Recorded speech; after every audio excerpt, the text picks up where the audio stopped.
I guess you heard a bit about like the Chronoglitch exhibition. Maybe not. I'm not sure yet.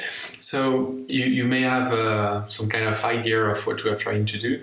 It's really something kind of experimental. We are just like glitch artists trying to make an exhibition, like virtual exhibition, trying to get back in time and understand what happened before us. Because to put a bit of background, like I started to do glitch in 2016, 2017, something like that. And I've met a lot of glitch artists on the Glitch Artist Collective, then in Fubar, the festival, and also like Glitch Artist Dead. And I think like with the time changing and like changing also social media, I went from like Facebook to Instagram and then X or like Twitter. I noticed that some of the glitch artists are on Twitter, but most of them aren't there, and like people get the idea that glitch art is just like an aesthetic and there is no history behind it. And I was like, okay, we need to showcase that there is something more, like more depth to the movement. And also I was also curious about what was there before, because as I mentioned, we are like discussing with people that we think are pioneers in this movement. And so I thought that it could be interesting to have you as well in this kind of discussion, because we talked to Nick Breeze, we talked to also Michael Betancourt, and it was really interesting to get in touch with the people in real time. And so I was really curious about a lot of things. I guess it's pretty much like the speech of this exhibition. So yeah, it's pretty much everything. Yeah, I mean, that's great.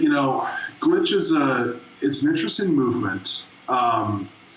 And it came out of several different things, but one of the things that kind of connected glitch to some previous movements really kind of came out of Chicago's scene. You probably heard this a lot from Nick.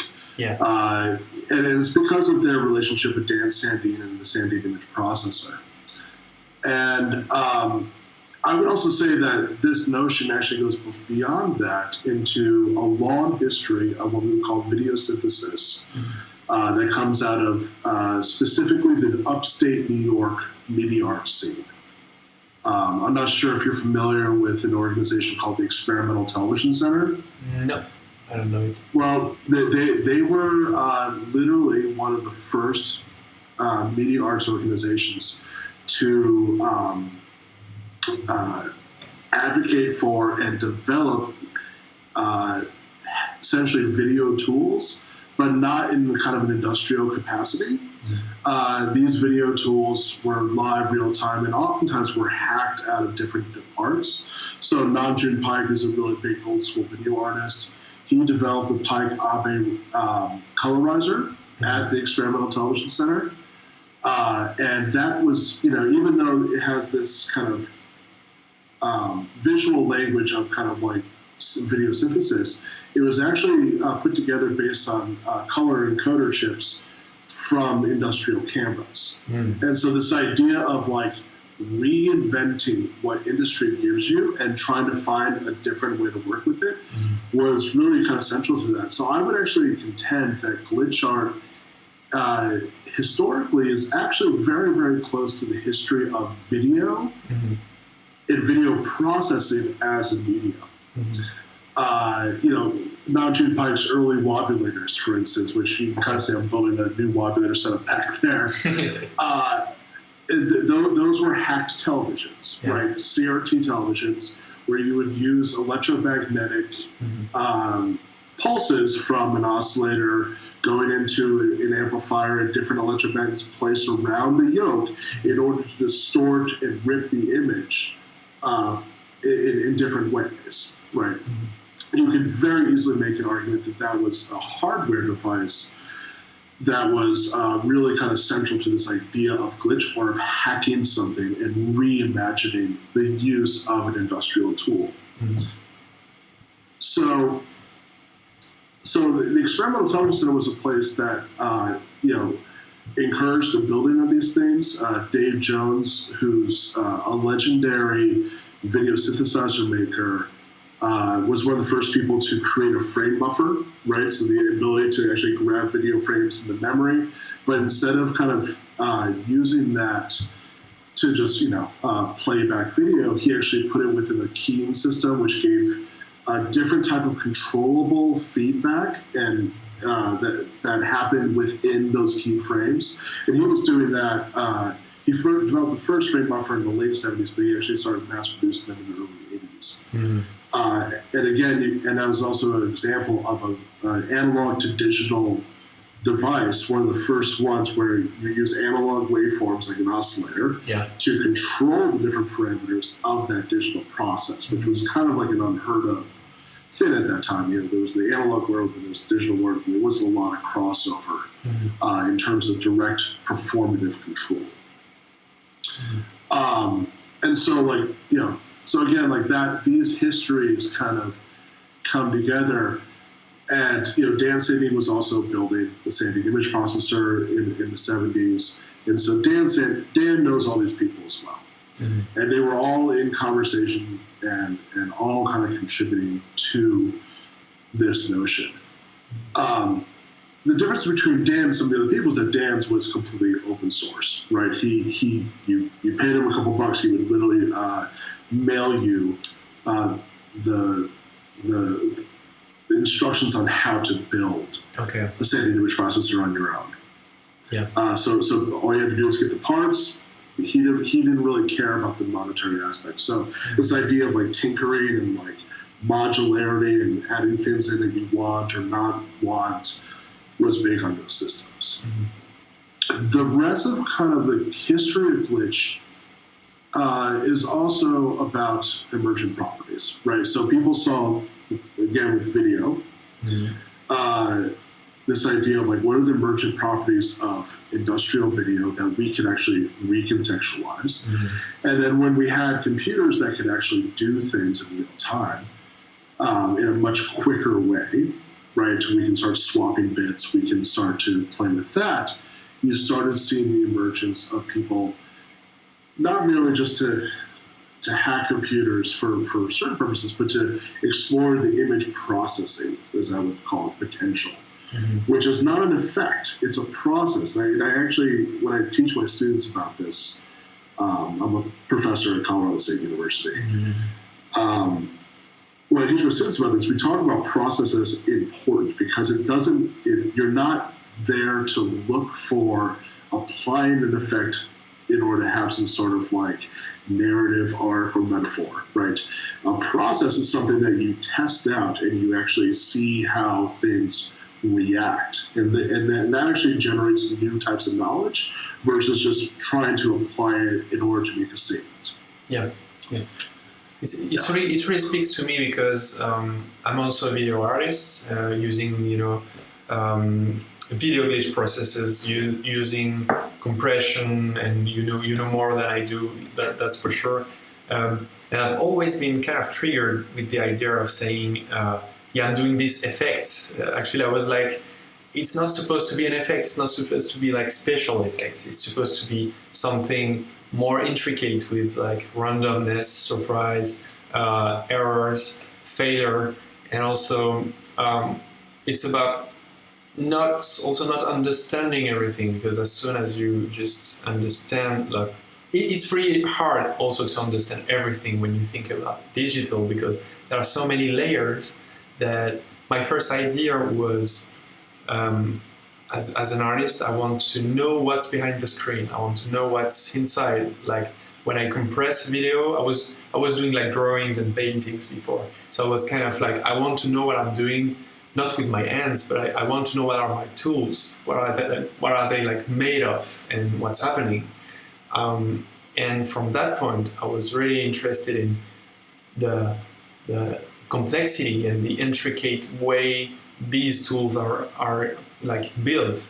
And so it's really interesting to hear you say that, because and I know you're a teacher because actually Mika Aladev told me that he was one of your students. So it's really like going full circle sometimes. And And yeah, it's really interesting to also understand that there are, some stem points in time where people started to do something, and it's really good to have also the references you're sharing with me today. I was also curious about your own digital and glitch art journey. Like, when did you start using glitch yourself? Well, I started actually as a sound person, right? So I was very interested in the practices of avant-garde noise art, right? Okay. So I didn't go to college when I was young initially. It took me a long time to get there. Yeah. But as a 19-year-old, I was listening to bands like Coil. I was just in Neubauten and stuff, and you can actually say that Neubauten in many ways, they're using mechanical things, but they're trying to create their own instruments, okay. right? And so this idea of creating your own instrument is something that I do all the time. I don't really use a lot of software that I don't make, or stuff like that. So I kind of came from that realm, and then I did a residency as an early student at the Experimental Television Center, and so that's when that stuff started happening. But I realized I couldn't rely on these hardware tools as much, right? And so it was about 2005 when I started to build my own software. Of course, you start small, and I started seeing different glitch artists kind of doing things. There was Takashi Murata, for instance, who was doing hex editing, in particular, in order to take out the iframes and in order to do his data matching, which is just torturous, right? It's just the worst way to do it. I mean, it's very effective, but my God, the amount of time it took to do it back then. And actually, and I'm going to make some assertions about the history of it, because I've been involved with the history of data matching from very early on, and I wasn't always in with the Chicago crowd. But in 2007, early 2007, I was working a lot with another artist named Eric Selder, who's also a really important person in the history of glitch. And Eric started discovering things when he was accidentally, he was looking at porn. But he was doing it all the wrong way back in the day, where he was downloading the files. You're never supposed to do that. But he realized all the porn that he was downloading was these really terribly compressed WMV files, and he was opening them up in a certain version of VLC. Yeah. And he was trying to skip through it, and he realized, whoa, hold on. There's an error that's happening here. And so he and I found a way to force VLC to essentially data mosh. And so this was the early examples of VLC live real-time data moshing of a pre-recorded signal back in 2007. So it was kind of like a DJ. You just scrub up the timeline, you have to tap it multiple times. You would get this constant falling apart. VLC has since patched that. You can't really do that method effectively anymore. Yeah. But at the time we were working with it, especially when VLC started making things for, they went away from their PowerPC chips to the Intel chips. There was a version there of 0.8.6 that you would get blooms that I to this day I haven't seen ever in that particular version, because that they were trying to rush their player along with a container Windows Movie Video, and there was something about that magic together where you started seeing really crazy things. And then we went from there into finding ways of doing high definition data moshing. Through those methods, Eric presented at that initial Glitch conference in Chicago. He, at the same time with Tom Butterworth, who's another person who's really important in the history of Glitch. At the same time, Eric found a way to do live camera, live stream real-time data moshing. Tom Butterworth also found a way to do it, but he programmed it in Quartz Composer. Okay. And so they both presented it at the same time at Glitch Festival, which is kind of funny, because you actually look at the history of technology. People tend to rise and do these things at the same time. It's never one person. It's something everyone kind of rises together and figures it out. Yeah, definitely. Yeah, it's it's really this. I get the same idea with FF Glitch, for example. You may know the tool. FF Glitch came out of, I think it was a foobar when, I don't remember the year, but like it was just a question from Kaspar Ravel to Ramiro Polella, just asking like, could we work with like motion vectors inside of the Collet? And since like, you know, Ramiro Polella has worked for, I think he's worked for FFmpeg and maybe also VLC, but he's really like on point with all these technical questions. And the tool just emerged, and then it was kind of like cryptic to use first. And then I started to use it with Kaspar, then I started to use it and send a few videos on Reddit. And then I saw a tutorial of someone explaining this thing, like how to use it. And you just see everything is kind of bubbling around, and you just see that there is attention to something because it's, you know, the new format or the new idea inside of the glitch that is giving the new energy as well. And yeah, it's really interesting to know, like, sometimes at some points when you're a historian, you want to know who's the first, and it can be really hard. And it's also something that we're seeing here because it's called, like, the exhibition is called a chrono glitch, but we are also into trying to get the conversation going to understand what is the story behind it, because it's way more complex than just like one date, one name, and then the rest, you know. So yes, it's really interesting. And I wanted to ask you as well, like, do you have a specific memory of maybe the first glitch that you've made, or the first time you saw a glitch or something that wasn't working the right way in your own artistic or teacher journey? I don't know. You know, I think honestly, it's hard to like, because when we start to define glitch, mm-hmm. It's nebulous. Like, what is a glitch, mm-hmm. right? You know, I think that we've seen things that we may not know the memory of that. There are also things that appear to be glitches that actually may not really be a glitch. You know, there's a lot of people who make data moshing programs, for instance. Yeah. It's actually not data moshing. They're just doing optical flow manipulations and texture mappings. So, but it doesn't mean that it's not interesting. So the idea, what was the most impactful for me, mm-hmm. was probably seeing Woody Vasulka work with the Runetra. Now, Runetra was not a glitch machine mm-hmm. per se. But it had that kind of feel of something being ripped apart. Mm-hmm.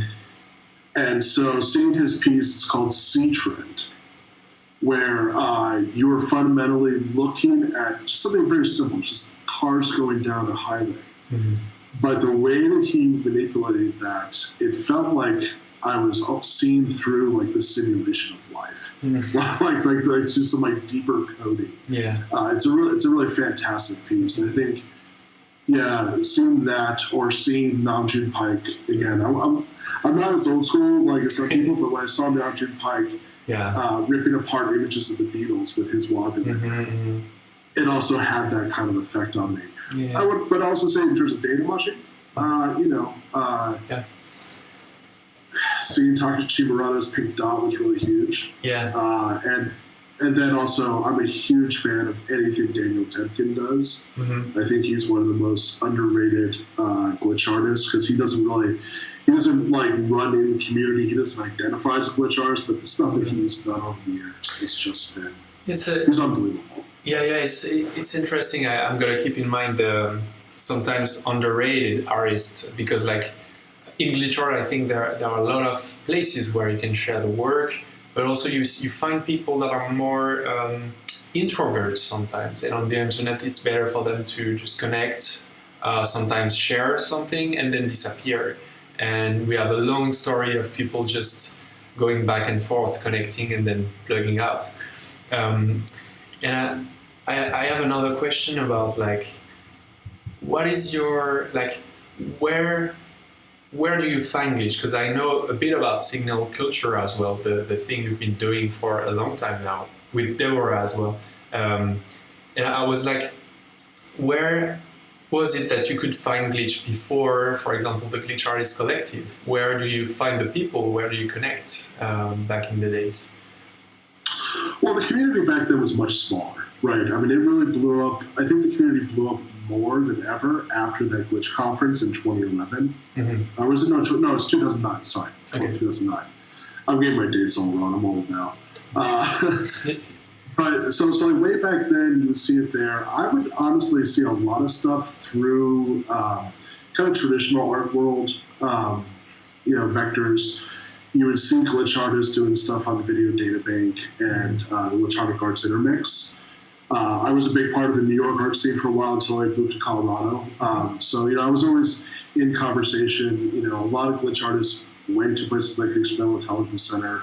They went to places like the Institute for Electronic Arts, and then eventually, when we opened up Cineculture, it's not connected to the Experimental Intelligence Center, but it's kind of like this, like, we adapted and did things different than ETC, but we're kind of like the spiritual kind of next step of what that organization was, because they closed in 2011.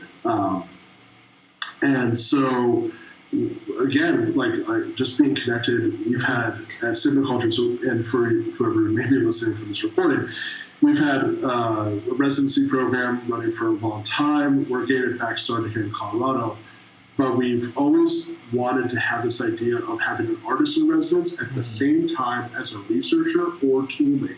Mm-hmm. So this idea that the wholeness, the research from the humanities side to people literally making the newest tools, that the artists were always in conversation. Mm-hmm. One thing that may seem ridiculous now, but in the early 2000s, it was actually and actually with the 90s as well, it was kind of like a faux pas to talk about the technology. It was thought of as, if you talked about the technology, that ruins the idea. Okay. And I think that thankfully that idea is gone now. Mm-hmm. But there were times where we had a very tough time, with people kind of rolling their eyes when we're talking about the technologies that are being used. Okay. And so Cineculture's point was to get that going. So we had 400 people from 36 countries over the period of time of our residency program come work with us. So we've had even as I'm getting older, I'm being a professor and all those things, I got a lot of youth coming into those programs and seeing, Danya from Let's Glitch It was one of our residents, right? Cool. James Connolly, who's a major glitch artist, has been one of our residents. Nice. A lot of, Anton Moretti, who most people don't know about, but is a huge programmer that glitch artists rely on a lot. Has been one of our toolmaker residents. So it's really cool because it's really the same idea we have with the Chronoglitch exhibition, to connect the different generation, because sometimes it can be about the social media. There are gaps, on the internet. There are some places where there are closed circles, and it's cool when you can blow the bubble and make people meet and discuss. The best example I get is from the festivals. Most of the time I see people together. I see some people that are really technical, some that are really into concepts, artists just there and curious, just not the 2 foot inside of the movement, but they are just curious about what's happening. And just to see all these people together, at some point you just realize that we need to facilitate that. We need to facilitate the discussion. And it's really we don't really know where it's going to end, this thing with the Chronoglitch, but it's I'm really kind of inspired by signal culture, because I think it's really a good idea to facilitate this kind of work. I guess my next question would be also I was wondering when did it start, the signal culture? When did you start it? Well, we came up with the idea in 2012. Both. I wouldn't have gotten into visual art if it wasn't for the Experimental Intelligence Center. Okay. And my wife Deborah also was, really big into that. And we were very close with Hank Rudolph, who's another co-founder of Cineculture. He was the technician for, almost 30 years at the Experimental Intelligence Center. And we just had this idea. We were this idea of hacking tools, but also like performing with them live and in real time was something that we saw as a dying breed in the media community. And so we wanted to promote that, and we decided, okay, well, let's put this together. So we did it in 2012, and we started with just like a really simple concept. We did a fundraising campaign. We didn't raise enough to get it going, but then because Deborah and I were we were so central to the upstate New York media art scene, some random person, we don't know who, suggested to the Rauschenberg Foundation to give us a big grant. And so we got this, like, we were just nominated. I got an email, I thought it was bullshit. Right? It's like, hey, we want to give you this amount of money for these amount of years. And we're like, seriously? and that's when we were able to get it going. So we started our first residency was with Jack Steluca and Kyle Marler in January of 2014. And so we were building things up, and we actually had to like cobble together a bunch of video synthesizers that the community came out and helped us. So like Alan Powell gave us some colorizers, Bob Doyle gave us some things, Dave Jones loaded a bunch of stuff to us. But we didn't want to be ETC number 2. So what we ended up doing was building a very robust digital system as well. So the whole thing is lots of like alternative cameras, but also this huge digital system. And so you can actually, in the studios, work with the analog tools, bring them into digital space, up-res in real time without having to encode anything. To HD, work with it, and then put it right back down into the system. So it's a very fluid way of working, where it depends on what tools you start to hook up at any given time. So it's very modular in nature. And so we had to shut down for a short period of time in 2020 because of the pandemic. But now we're getting it back and going here in Colorado. We've had residents for about 6 months now, and these are test residents just to make sure, because we got this huge donation from this really wonderful woman in Boston who gave us a standing image processor and a ton of things. So yeah, it's impressive to see how it's working with the community and how you can find funds, because it's a huge question even for us, for this little structure we get together. And it brings another question, because as a glitch artist, myself, I can make a living using like NFTs, and it's the new thing to kind of make a living out of glitch art. And I know the community is really split on the idea of NFTs. It's really it's kind of a burning question, I'm wondering, what's your take on that? What do you see in NFTs? Well, I think it's just another tool. And I think what it comes down to is that for the longest time, it was very hard for video artists and glitch artists to make a living at it. And so people's excuse was, well, I do it because I'm drawn to it, I need it. And I get that. And I know that when money gets into the conversation, people get suspicious. I also am not a fan of thinking that these things are not valuable and that people should be paid for the work they do. And it is it's a much better system than the gallery system. And a lot of my friends, like my friend Kristen Lucas, she's in Postmasters Gallery, New York, Tali and Kyle from Lovid are, doing things at the MoMA. And actually they're selling their NFTs at the MoMA now as well. So artists have to be able to, like, if we don't support artists and what they do and how artists change visual culture, then we're in capitalism. It sucks. I'm very excited to see a day where we go into some other kind of system, because it does contain what it is we can imagine, right? Unfortunately, because we can't think of anything different because we're in this capitalist realism Mark Fisher shit. But beyond that, like, Micah Alhameff, who's one of my former students, I taught Micah how to create an NFT. And I taught him how to do glitch art. And he went so deep into that he was actually able to quit his job waiting tables at this place and put himself through school with NFT. He's in graduate school and he can afford to do so because of his NFT career. And he then, he's a young artist. He never thought he was actually, it's a dirty little secret, he's going to hate me for saying this.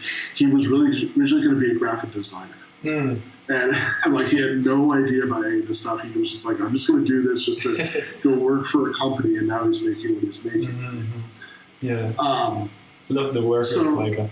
I've collected it also, and I just collected it, and he's one of the person I think that are refreshing what is glitch art, refreshing what it is to create like 3D spaces, and also to put someone into a game and to do exactly what you want to do. Like you can go in any direction you want, and the idea that when I see artists like that, I'm just like, of course, there is this thing in NFT that can be kind of corrupting the mind if you're too into like trying to do a high score, trying to do like the biggest sell and everything. You can get lost into this. But what I think is we need to see it differently, like to see it as a way sometimes to support another artist. And in Tezos NFT, most of the time, I'm just like, oh, I want to see this kind of work way more. So I'm kind of contributing to that. It's kind of a vote for me sometimes. I'm not even paying for something. I'm not thinking like it's going to be worth a lot after and I'm going to resell it. And so, this exhibition, we are also trying to find a way to pay ourselves for the curation, because there is a lot of work that is done by the community pretty free. Like everyone is using their time to do like curation on Instagram, on Facebook, doing festivals, sometimes finding funding, sometimes not, And nowadays I feel like I can do this for free and that's cool, but if someone wants to do this on the side and starting as an artist, it's really difficult to do something for free. Like you need to have some kind of income at some point. And I'm like, it doesn't split, it doesn't take anything from the community to find collectors and to find people that are willing to help for that. And I see a lot of people really implicated in the creation. It's not only like trying to grab the new young artist that's going to be someone someday and just being there at the start. They're really into trying to do exhibition, showcasing the work. And so I think it's, as you said, it's just a tool. So I do really agree with you, and I think we can just develop more things and more structure, like signal culture. It's just something where I feel that there is an expansion there, and as you said, it's also tricky. You can get lost into that, but I think it's the next thing to do. But also it would be surprising if something came out and every glitch artist would agree on it. For me, it's a good sign when I start to do this exhibition and I explain like the kind of the speech, and people are just like, I don't like it when it's chronological. I don't want to be part of that, but they are part of the discussion as well, So for me, it's not about like convincing everyone. It's mostly about like sharing ideas and trying to connect with the people. So, and I think you. Yeah. Sorry, I cut you. No, I was just going to say, and I think if people, what I worry about sometimes with glitch is that people they get ideas about the scene based on what they like, and surrounding themselves with people that are just like them. Yeah. And if we actually believe in like the values of diversity, equity, inclusion, and all that kind of stuff, we should actually like have these kind of exhibitions that are not about only promoting a scene like this kind of like, but seeing how wide it is, so that we can see like what are the larger concerns, because that actually gives a better and more complete story versus the cloud chasing that can sometimes happen about we're truly original because we do this different than everybody. And create a barrier, seeing that larger thing, it's just it's so important. I think it's always been on my mind to try to pop the bubble, and I've been doing this on like Reddit, trying to search for like random Reddit subreddits to get just an eye on other communities and to see, you can see the rules. It's really interesting to see the rules, because in glitch art is something like you understand the rules as you speak with the people, as you understand how they think and what's happening, really. But then you understand that it's kind of an intimate relation that people have, and they want to keep it that way because it's really safe for them, because it's something that they love, and they love it in this state. And so it's really difficult when it's expanding, and then a lot of people are joining the conversation, and it's starting to shift into something else.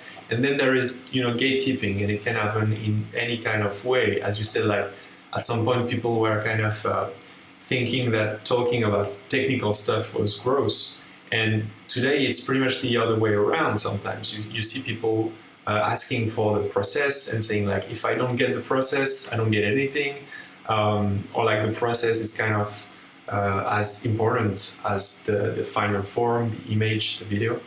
And also I remember at the time when I started to do glitch art, people were discussing on where is the glitch, like when someone is posting something and it's not really glitchy, but like there is a sense of a glitch, and technicians are going to say like there is no technical glitch in this.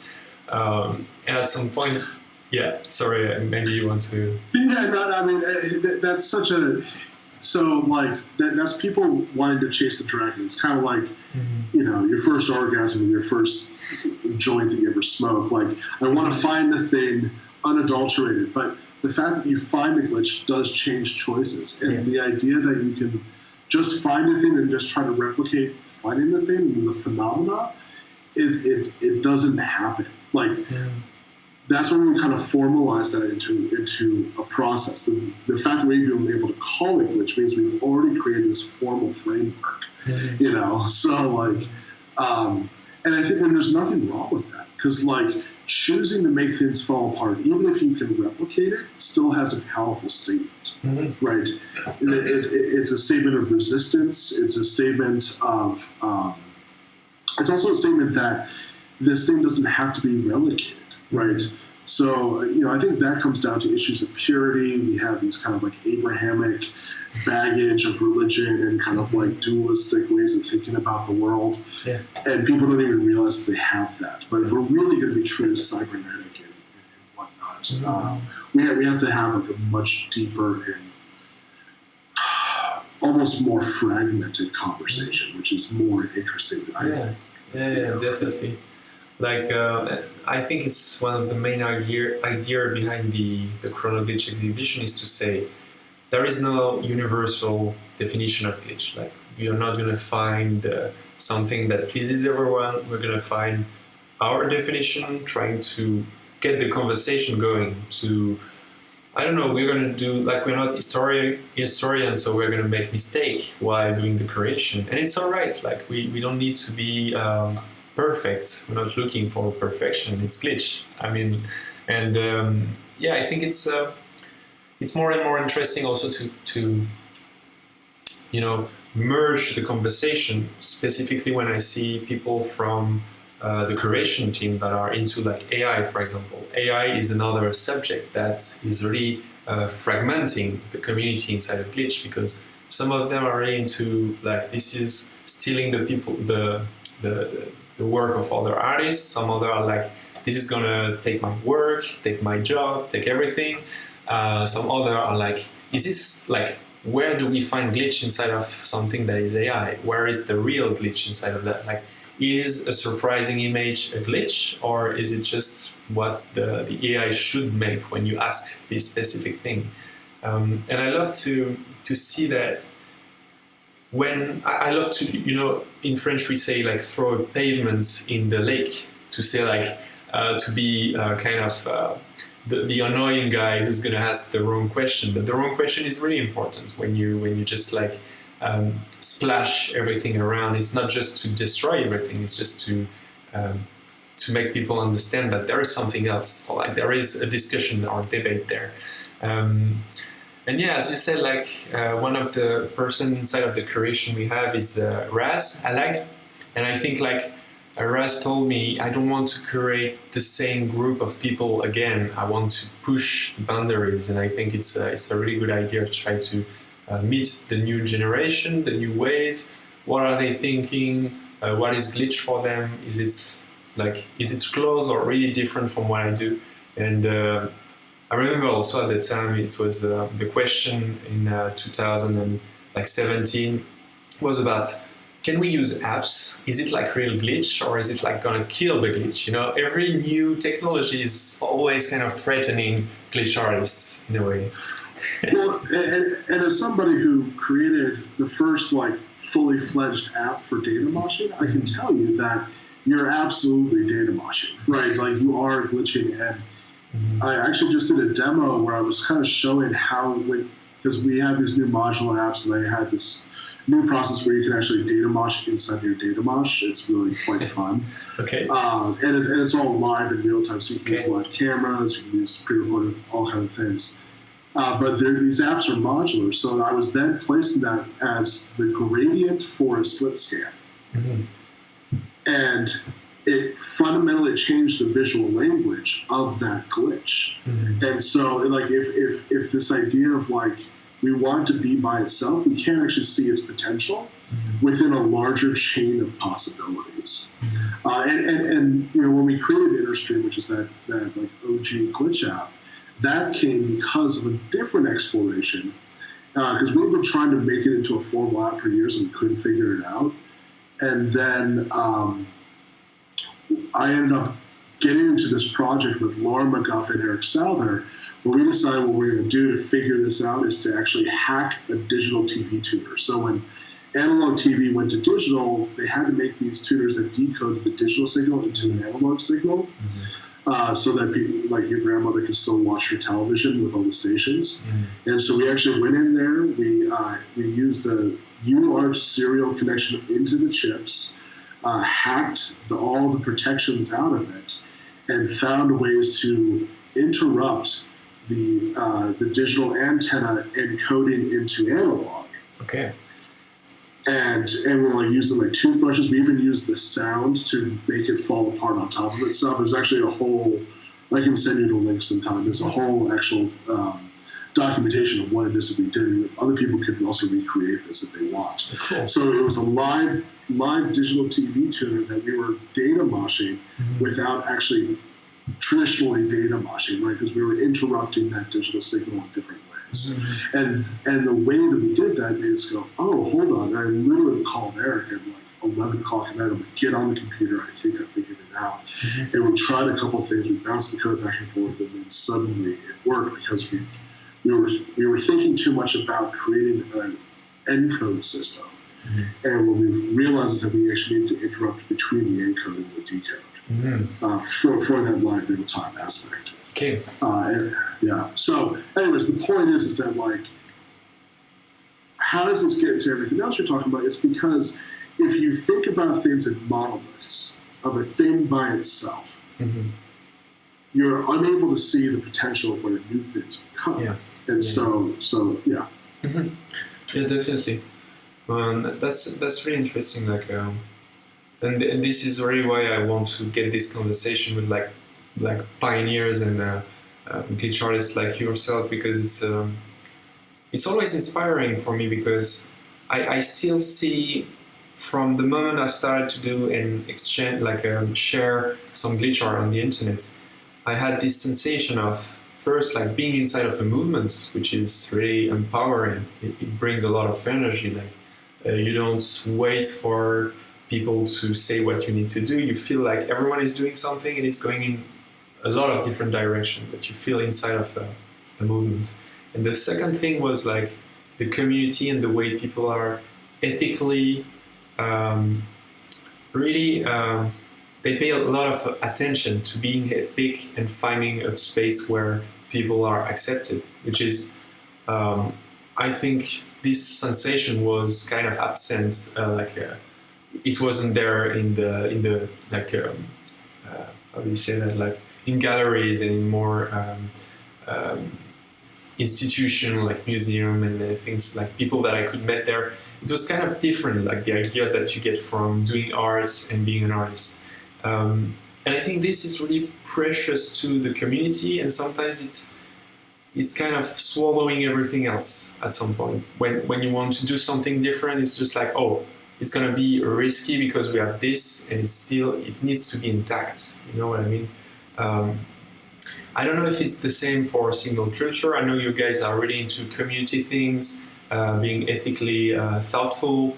And do you perceive that, I don't know, maybe it's changing with the new generation as well, but it's really interesting because it's starting from underground movement, and then at some point it's popping out. You know, it's like, it can be pop art, but something really huge that is popping, and then a lot of other people are just like getting interested and getting in the glitch art train, and then everything is changing.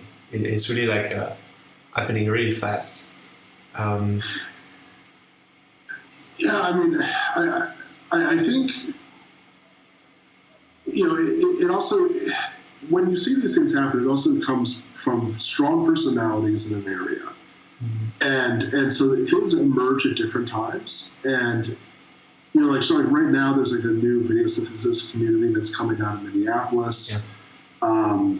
And they're not very connected to any of the histories, but that's also like okay, mm-hmm. right? Because they happen to have a couple personalities there who started getting people interested. Mm-hmm. So a lot of it's about access, right? I mean, like the reason Chicago became the center of the glitch world for a period of time, as well as New York, was because of the personalities there, right? Mm-hmm. You had John Cates, who was a really big person who really pushed the envelope there.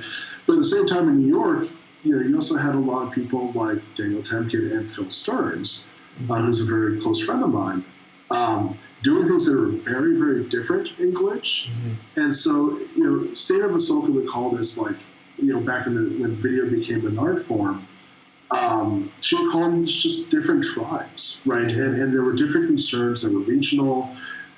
Different regions have cultural differences as well. So you know, West Coast video was much more kind of like guerrilla documentary, mm-hmm. whereas East Coast video was much more signal processing and like, mm-hmm. you know, kind of glitch stuff that we think about now. Mm-hmm. But it didn't mean that they were antithetical to one another. Yeah. You know, I think they just became a part of a larger conversation about the significance of the thing. Mm-hmm. I think, you know, as things blow up, you know, it's important that we're not trying to say that we are the conversation, but that we have a voice within a larger conversation. Yeah. Yeah. And culture, you know, that's why we do what we do with the residencies. Mm-hmm. And that's also why, you know, we have like earned income things, like we sell apps, but they're very cheap. Like, you can get a McDonald's meal for the price of one of our apps. Mm-hmm. And we do that not because, you know, not because we don't need the money, but we want to support the community, mm-hmm. right? We don't want to be, you know, to be unable to use these tools. And not everyone's a technician. I mean, one of the best artists I've ever seen go to cineculture is this woman, Kristen Reeves, who's a filmmaker. Yeah. But she found a way to combine her films with the video processing and some glitch, mm-hmm. and it's the craziest mashup you've ever seen. She would never learn to program. She would never go through all those things. Mm-hmm. But that doesn't mean that she doesn't have a good voice, yeah. right? And she's just a different voice. Yeah, definitely. Mm-hmm. But the other thing to say is, like, we also don't charge residency fees. We don't charge application fees. Mm-hmm. The only thing you have to pay for is your transportation. Like, you literally stay at our house mm-hmm. In order to sleep overnight, because we don't want you to have to pay for hotel rooms. Mm-hmm. So, you know, if you're really wanting to embrace, mm-hmm. you have to embrace it in a number of different ways. You know, not everyone's had the education. Yep. To be a computer programmer. They haven't always had access. Mm-hmm. There's socioeconomic issues in that. Mm-hmm. And I don't think that, like, saying that if you do not meet these criteria, you're not a part of the conversation.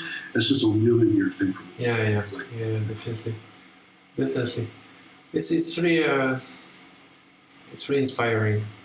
And I was wondering, do you remember when? It's another question, but do you remember when the term glitch art appeared, like emerged at some point, or is it just like out of the blue? I remember in 2005, people were banning, they were kind of talking about the term a bit. It became more formalized. I was in graduate school at Alfred University when Rosa put out her glitch manifesto. Yeah. I think it's a problematic text, but I thought it was just like, oh, this is really interesting. Like this young person who is actually not a part of a lot of the things, but she's really trying to talk to this and trying to claim some real agency. It was kind of inspiring to see her do that so early in her career. Yeah. And I think that along with the stuff that was happening in Chicago was when glitch specifically was being talked about. And I actually remember a lot of people in the new media community getting really kind of pissy about it, right? Because they're like, well, what is this? Like, it's a marketing term. It's all these things. It's like, well, how about you get out of these young people's way and actually just listen to what they have to say, and be in conversation with them. Because, the old school new media people, especially people coming out like the 90s, where, they're doing, you have the people who were like hugely allegiant to Jody and things like that. Not that Jody had a problem with glitch, but, people were just saying, well, Jody was always doing this, and why is people trying to claim things when Jody was doing that? It's just like, well, who cares? Yeah. Like if you care about a dominator style of culture where somebody gets to have the megaphone, like, so, it's the same thing I'm telling glitch artists now, like, hey, stop trying to hold the conversation.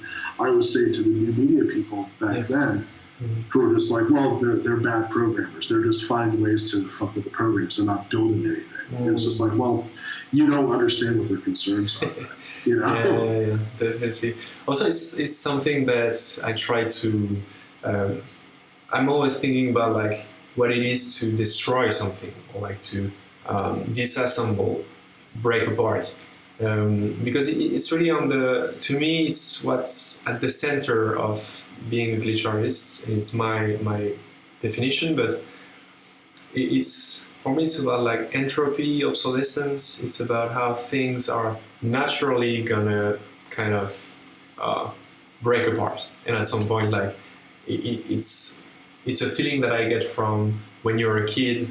You're really young and you're playing with toys or like you're playing with something and you just kind of push it too far and you break it, but you're really curious to know what's inside or how it's working. It's about like the curiosity of understanding something, and as soon as it's broken, it gives you like a mixed feeling of, okay, now I know, and now it's broken. It's a two sides of the same thing.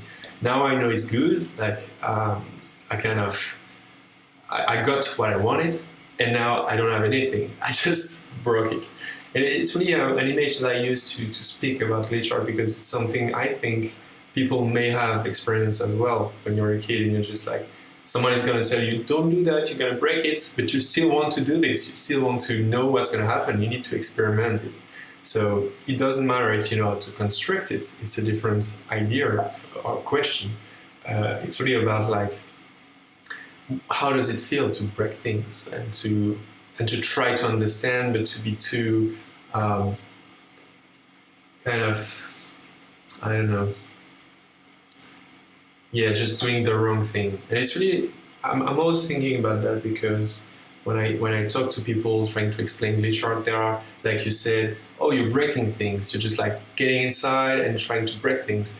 And I always answer something like, it's easy to break something, but it's really hard to break it your way, like to find your way to break things. And it takes me so much time to find the perfect image or sensation. Yeah. No, well, and I hate to get like too theoretical here, but I mean, when I kind of made that comment about like Abrahamic religions kind of giving us this context of the world, I think that what we're talking about here is the people's frustration with that. And what I mean by that is that the Abrahamic view of it is this idea of a ceramic model universe, okay? So like the story is that God shaped Adam out of clay and breathed life into him. Whereas this idea of like, you're made into a thing. When something is made, it can't be something else. And it's like determinism of like, you are made to be a thing. which is like the whole church's like arguments against being transgender and all that bullshit, right? Like we can't grow, like we must be stuck in a fixed state. Well, if that's a big part of our narrative about who we are as people, which I think is terribly problematic, right? Then, especially when we make things, we want to believe that they can't become something else. Like, no, this is this thing. We have a category. We like pretending that we've made a world into a certain thing, and that the world, once we make it into that, it's there forever. But in other cultures, like in Eastern cultures, they would never ask, a child would never ask their parent, like, oh, how was I made? They would say, oh yeah, how have I grown? Right? This idea of like you are never the same person. And biology has taught us that you are never the same person every several years, right? Not a single cell in your body is the same since it was then. So why should our technologies, why should our art, why should our culture be the same? It's just it's an illusion and a fallacy, and it's actually hugely destructive politically. So even though we're talking about glitch art, the idea that glitch art can be a thing where we can go, you know what? No, we can breathe, we can shape, we can resist, we can do all these things. It's actually a really hugely important political statement as a practice. Yeah, I really do agree with that. And I think like this feeling of freedom, like you said, is also something that is bringing a lot of people to glitch art. A lot of people with like really different profiles, but also with the idea of it's kind of a relieving idea to be like, I can be whoever I want on the internet first, also, because like you can be anonymous, you can be just a profile, just a name, you can made up your name, whatever, and you choose which like image you share with the people, and it's giving a lot of freedom. And it's also like there is like you're talking about like Abrams, and I've always kind of had this picture of glitch artists on the internet. They are kind of always looking for the I don't know how to say that in English, but like with Moïse and this place where the Jews should be in peace and their lands. It's kind of the same idea of like we are on social media, but we want something else. We want something where we are kind of free to be wherever we want, to share whatever we want, not with someone upon our shoulders looking at our data and selling it afterwards. And it's kind of a utopia in itself, but I love the idea of like this land, this impossible land that we are trying to reach at some point. And we know that we have the potential to do that. We don't have the place, but we know it's going to be a thing. It's kind of it's a myth, I think, inside of the glitch artists that I know as well. I think it's been really pleasing to exchange with you and have this discussion. I was thinking maybe also doing this with Deborah to get another discussion and something like that. Also, I was wondering if you have someone in mind that you talk about Philip Stearns, for example. If you have someone in mind that could be interesting for like this interview, just one name that you could think of. Yeah, I mean, Deborah's great to talk to. She resists the idea of glitch as a term because she sees it as a continuum of everything. So maybe, but she really loves the supports of glitch artists, but she doesn't self-identify or wants to work within that framework. Okay, and that's fine for her. Yeah. I would say that Phil would be really fantastic to talk to. I mean, he's not. He did some things like that I think some glitch artists were annoyed by. Like, he was doing these glitch textiles, which were really important. And then, Christian Dior, that company, picked him up for a fashion show. And I think he got a little bit of pushback for that. But it's also like, well, he's a young artist. And or at that time he was young. He's still pretty young. And he was doing what he had to survive. I mean, he was living in New York. I mean, you can't live in New York and stick to your principles. And people who like to say that, they're probably you know, a little bit well off, or they have something they can go back on. He did not. And so when he had that opportunity to be able to live and make work and also do this thing, I mean, so he's a really important person. He also was, have you seen his blog, his Tumblr from the Year of the Glitch? I don't think so. I'm going to check that out. Yeah, Year of the Glitch was really important. It was in 2011, and he kind of did like a glitch every day of the year. And it was actually very, I think that is what kind of put him into kind of superstardom in the glitch community, because he also put up resources on his website on how to do glitch from multiple sources. Like him and Daniel Timothy were the early people to really try to educate the community. Yeah. And so, yeah, you really should talk to Phil. And he's actually coming over for. He's in Colorado now. Oh, cool. And he's actually coming over for dinner on Sunday. So Nice. tell him looking for an email from me if you want. Nice. That's pretty cool. So yeah, thank you again very much for taking the time. It's been a pleasure, and we keep in touch then. All right, sounds good. Take care. Bye. Take care.